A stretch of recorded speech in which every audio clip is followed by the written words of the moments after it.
Jason Lance. I'm Josh's older brother. Josh and I go way back, all the way to birth. We practically grown together. It's really amazing just watching him grow. Josh has been, he's been a fantastic little brother. He always did whatever I told him to do. He did a good job of cleaning up my toys and taking the blame for things. Excellent job. But one thing that I got to miss out on was Josh's adulthood. I graduated 5 years before Josh did, and then by the time I graduated college, I was moving on over across the states and then overseas, and so I missed a lot of Josh's adult years.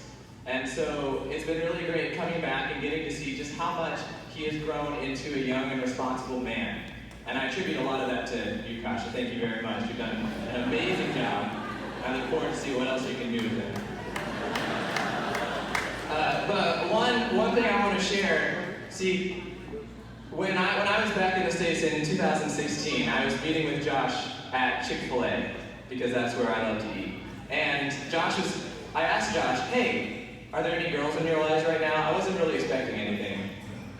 But he was like, there's this one girl that I really like, but she just got out of a relationship, and I don't want to put myself out there too fast. And I said, Josh, if she's as great as you say she is, you need to tell her how you feel now before someone else does. And the amazing thing was, he did. Because if you remember what it's like to be a young man telling a girl how you feel, that's one of the scariest things ever. But Josh did. And as you can see, it obviously worked out well, so you're welcome.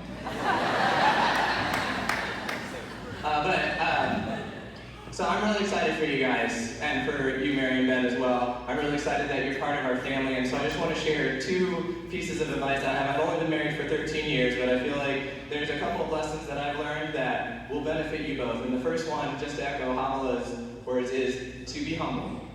A successful marriage is built on humility, on not just admitting when you're wrong, but also a life of service. You are here to serve one another. Some people say that a marriage is 50-50. And then other people say that, no, that's not right, it's 100-100.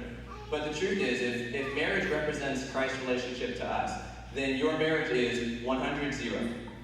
You give 100% of everything that you have, not expecting anything back. You don't do it because they respect you. You don't do it in order that they respect you. You do it because you love them. And that's how Christ loved us. He gave us 100%. And there's nothing that we can do to ever pay him back. So just keep that in mind. Your relationship is 100-0. You serve because you love them, and for no other reason. And the second thing is, in order to best love your wife, you need to be an excellent lover of Jesus.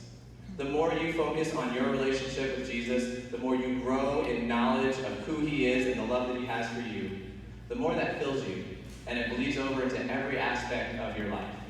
And so I want to end also with a bit of scripture, also from Ephesians. Clearly, that is a great book that you guys should do a couples devotion on. And it says, "For this reason, I bow my knees before the Father, from whom every family in heaven and on earth is named, that according to the riches of his glory, he may grant you to be strengthened with power through his Spirit in your inner being, so that Christ may dwell in your hearts through faith, that you, being rooted and grounded in love, may have strength to comprehend with all the saints what is the breadth and length and height and depth, and to know the love of Christ that surpasses knowledge, that you may be filled with all the fullness of God." So this is my prayer for you guys today, and I know that you guys are going to spend a long